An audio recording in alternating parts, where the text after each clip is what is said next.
Hi friends, I'm John Laspina, the Carnivore Teacher. Today I want to talk about the difference between disease and exposure. When you have a disease, that means you either caught it or acquired it somehow, and your body is fighting this disease, and the disease is debilitating, and it causes pain and problems, and we try to diagnose the disease, the doctors do, and medicines are used and therapies are used to try to cure you of the disease or help you with symptoms so that your life is not torture from the symptoms of the disease. That's disease. And our modern, wonderful science and technology today, we found cures and treatments for a lot of diseases that used to really cripple and kill people hundreds of years ago. That's what's so great about science and medicine today. It can be used properly to help a lot of people. Exposure is something different. When we expose ourselves to toxins like pollution or dirty water or food with toxins in it, then we are exposing our body to bad things that give us symptoms of a disease or could spur on a disease or could cause us to have a lot of problems. That's called exposure.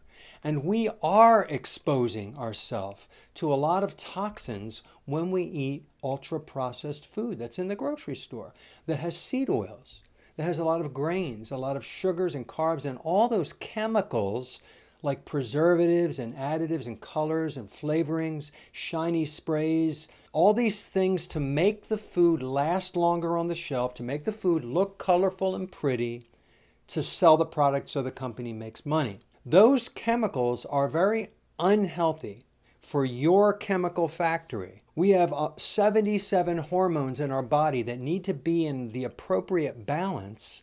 And we have all of these chemicals that are natural to our human body that need to be imbalanced and self-regulated. And when we add ultra-processed food with all those chemicals that are not human in the food to give it color and flavor and preserve it, we are unbalancing our own hormone system. We're unbalancing our chemical factory, and this causes problems. That's exposure. Are you exposing yourself and your body and your emotions and your mind to unhealthy foods? What water are you drinking?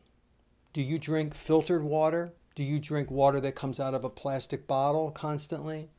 Have you had your tap water tested? I mean, the water we drink is exposure. The air, if you're around smokers, if you're in traffic all the time and you're inhaling exhaust from cars and trucks, that is pollution. Air pollution, water pollution, food pollution. Try to be conscious now of what you let into your body via oxygen, water, and food. And try to make it as clean and healthy as possible, not toxic, and you won't have exposures. A lot of people get sick and they get diagnosed with disease that's really just exposure to toxins. So analyze what you drink, what you breathe, what you eat. Make some changes, make some tweaks, clean your life up, and you'll notice that you feel better and you sleep better and your body functions better and your brain functions better. Disease versus exposure, a lot of it, some of it's disease that you might catch, unfortunately, but a lot of that stuff is exposure. And we have control over a lot of that. Take care.